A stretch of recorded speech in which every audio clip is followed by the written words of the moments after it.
क्यों कहते हैं जन्म के वक्त बच्चे का रोना जरूरी है? ये है इसके पीछे का कारण।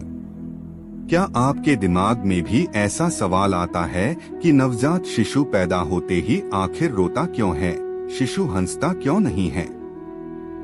इस बात का सही जवाब किसी को नहीं मालूम होगा। इस सवाल का सही जवाब ढूंढने के लिए हम यहाँ विज्ञान और शास्त्र दोनों का अध्ययन करके आपको इसका कारण बताएंगे। वीडियो में आगे बढ़ने से पहले हमारे YouTube चैनल जीवन ज्ञान संगम को लाइक सब्सक्राइब करें और कमेंट में जय श्री राम लिख दे। आपका कल्याण ही कल्याण होगा। मेडिकल साइंस के अनुसार शिशु के जन्म लेते ही रोने का कारण। मेडिकल साइंस के अनुसार जब बच्चा माँ के पेट में होता है तो एक पैकेट में बंद होता है और उस पैकेट के अंदर एक खास तरह का लिक्विड होता है। बच्चे के फेफड़े तो बन जाते हैं लेकिन काम नहीं करते हैं, क्योंकि उस समय बच्चे को जीवित रहने के लिए मुंह या नाक से सांस लेने की जरूरत नहीं होती है, तो यह लिक्विड बच्चे के फेफड़ों में भर जाता है। जब बच्चे का जन्म होता है तो पेट में उसको जीवित रखने वाला यही लिक्विड बच्चे की मौत का कारण बन सकता है। बच्चे के जन्म लेते ही उसके पैरों को पकड़कर उल्टा लटका दिया जाता है। ऐसा करने से उसके फेफड़ों में भरा लिक्विड निकल जाता है और बच्चा सांस लेना शुरू कर देता है।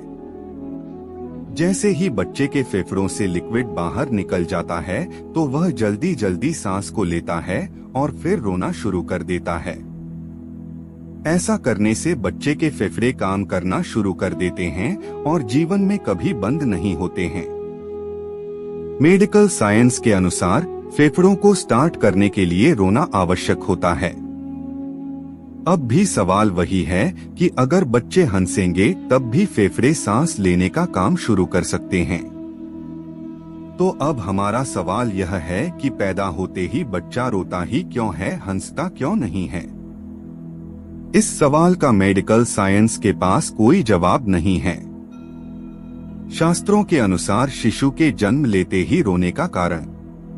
यह बात तो हुई साइंस के नजरिए से।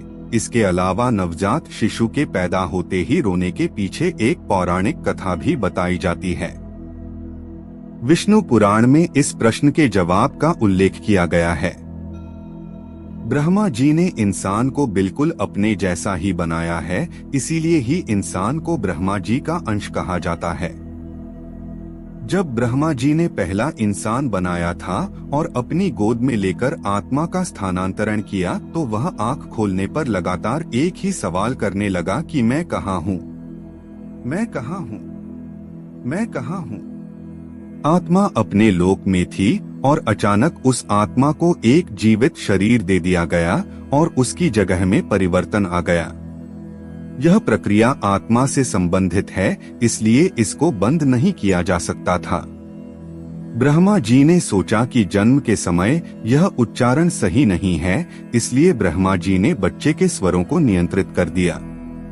आप कभी ध्यान से सुनेंगे तो नवजात बच्चा जब पहली बार रोता है तो आपको बिल्कुल ऐसा ही सुनाई देगा जैसा विष्णु पुराण में उल्लेख किया गया है कि मैं कहाँ हूँ, मैं कहाँ हूँ, मैं कहाँ हूँ।